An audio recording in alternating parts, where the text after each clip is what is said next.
Hello and welcome everyone. मैं सचिन विश्वकर्मा स्वागत करता हूं आपका आपके अपने फेवरेट प्लेटफॉर्म कृषि शिक्षा पर। आज के इस वीडियो में मैं आपके लिए पिछले साल का जो पेपर है फंडामेंटल ऑफ प्लांट बायोकेमिस्ट्री, इसके पेपर का सॉल्यूशन लाया हूं, क्योंकि अक्सर जो है पिछले बार के पेपर से परीक्षाओं में प्रश्न पूछ लिए जाते हैं। तो आप लोग ध्यान से पढ़िएगा। इस पेपर में बहुत बहुत बहुत ज़्यादा इंपॉर्टेंट क्वेश्चन है, तो आप लोग इसे ध्यान से पढ़िएगा। बाकी जो लोग चैनल पर नए हैं, चैनल को सब्सक्राइब जरूर कर लेंगे, क्योंकि हम आपको एग्रीकल्चर संबंधित तैयारी करवाते हैं। पेपर का सॉल्यूशन भी सबसे सटीक और सही समय पर प्रोवाइड कराते हैं। बाकी टेलीग्राम चैनल ज्वाइन कर लीजिए, उसकी लिंक डिस्क्रिप्शन बॉक्स में दी गई है। क्वेश्चन है, जड़ों में बहुतायत प्रयोग किया जाने वाला हार्मोन है। तो जड़ों में बहुतायत प्रयोग किया जाने वाला हार्मोन है वो है NAA। ऑप्शन सी इसका करेक्ट होगा। इसके बाद है, पौधों में ऑक्सिन हार्मोन के कार्य हैं। पौधों में ऑक्सिन हार्मोन का कार्य होता है कोशिका दीर्घाकरण, कोशिका विभाजन, जड़ों का निर्माण करना, ये सभी कार्य होता है इसका। इसके बाद है, जिब्रेलिन हार्मोन की खोज की थी। तो जिब्रेलिन हार्मोन की खोज जो है कुर्सोवा नामक वैज्ञानिक ने की थी। अगला क्वेश्चन है, निम्नलिखित पादप हार्मोन में कौन पौधे के आनुवंशिक बहुनापन के लिए प्रयोग किए जाते हैं। तो पौधे में आनुवंशिक बहुनापन के लिए प्रयोग किया जाने वाला जो हार्मोन है वो है जिब्रेलिन। जिब्रेलिन जो है बहुनापन के लिए प्रयोग किया जाता है। अगला क्वेश्चन है, बीज रहित फलन के लिए कौन सा हार्मोन जिम्मेदार है। तो बीज रहित फलन के लिए ऑक्सिन और जिब्रेलिन ये दोनों जिम्मेदार होता है।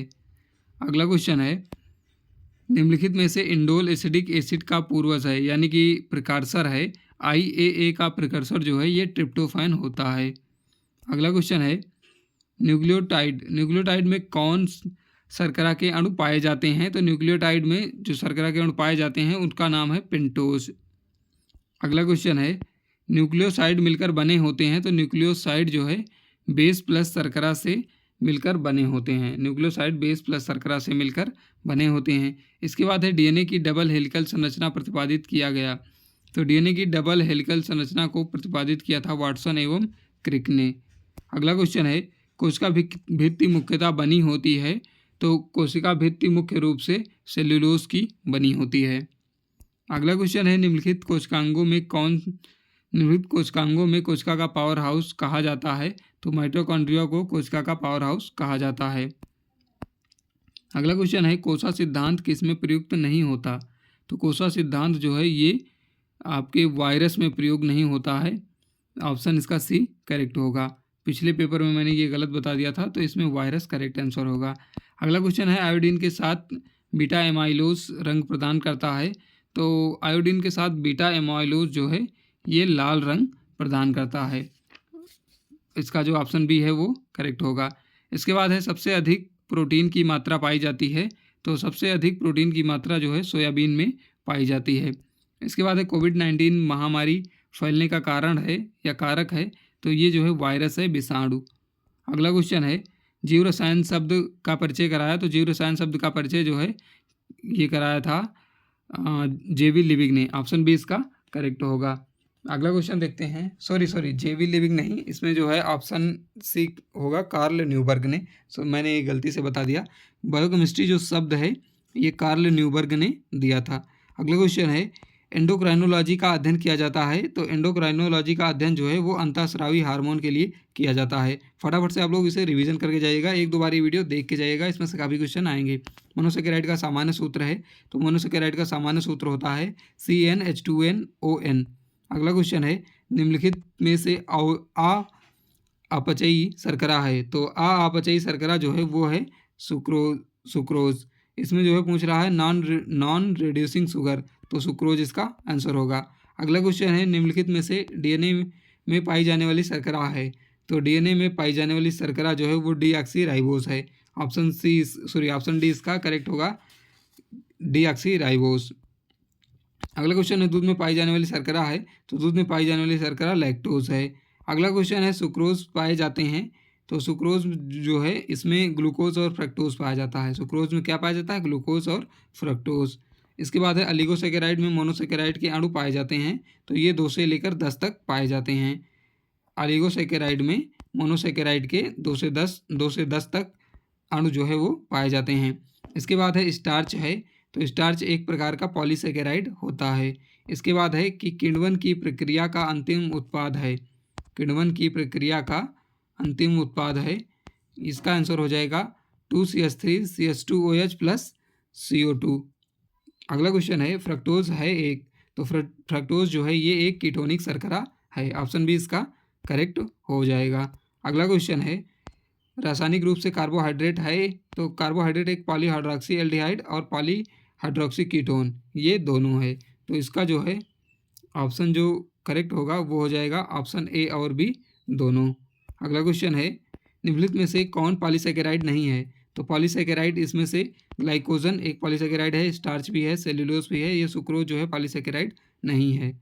अगला क्वेश्चन है निम्नलिखित में से कौन सा जल में अघुलनशील है, तो जल में अघुलनशील पॉलीसेकेराइड होता है।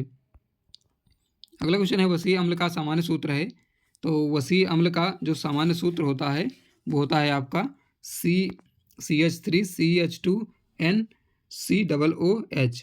अगला क्वेश्चन है निम्नलिखित में से संतृप्त वसीय अम्ल कौन सा है, तो संतृप्त वसीय अम्ल जो है ये है अरेचिडोनिक। ऑप्शन बी करेक्ट होगा। अगला क्वेश्चन है ग्लाइकोजन पाया जाता है, तो ये जंतु कोशिका में पाया जाता है।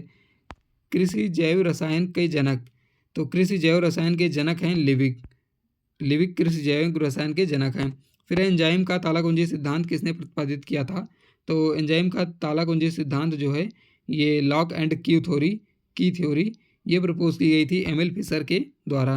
अगला क्वेश्चन है लिपिड शब्द प्रतिपादित किया था, तो लिपिड शब्द जो है ये ब्लूर ने प्रतिपादित किया था। अगला क्वेश्चन है लिपिड्स हैं, तो लिपिड्स जो है जल में अघुलनशील होते हैं, लिपिड जल में अघुलनशील होते हैं, इसका ऑप्शन बी करेक्ट हो जाएगा। अगला क्वेश्चन है निम्नलिखित में से लिपिड नहीं है, तो लिपिड इसमें से क्या नहीं है, तो लिपिड जो है प्रोटीन लिपिड नहीं होता है।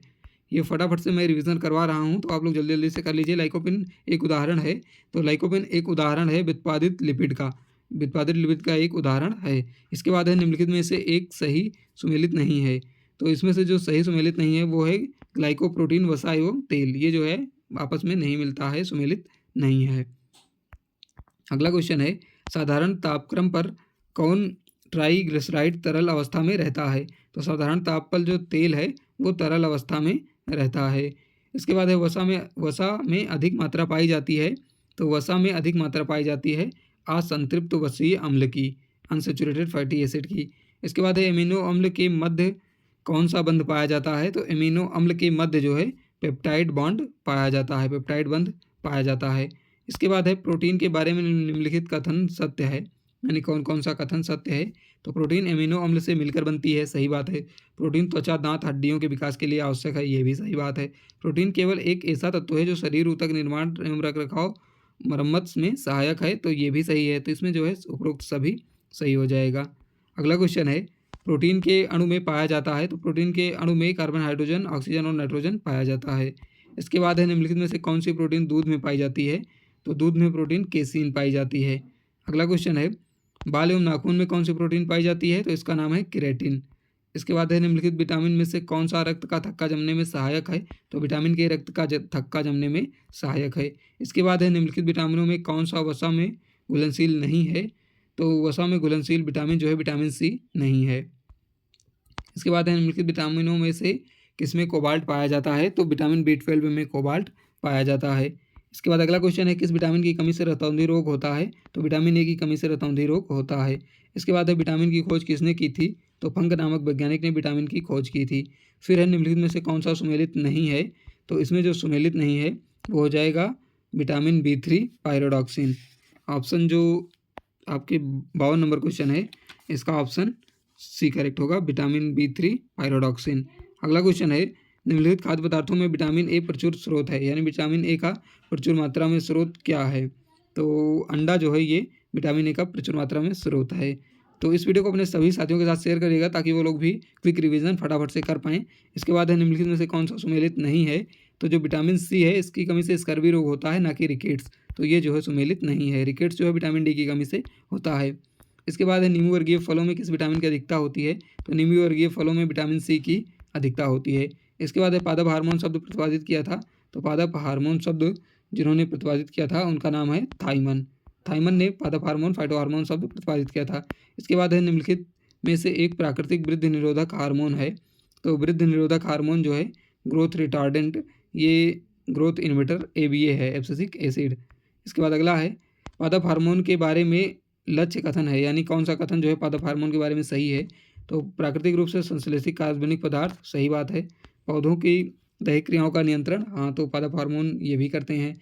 और वृद्धि वर्धक एवं अवरोधक, ये तो होते ही हैं। तो इसका आंसर जो है ऑप्शन डी करेक्ट होगा, उपरोक्त सभी। इसके बाद है प्राकृतिक हार्मोन है, नेचुरल हार्मोन जो है ऑक्सिन है, जिब्रेलिन है, साइटोकाइनिन, सभी हो जाएगा। तो ऑप्शन डी इसका करेक्ट होगा।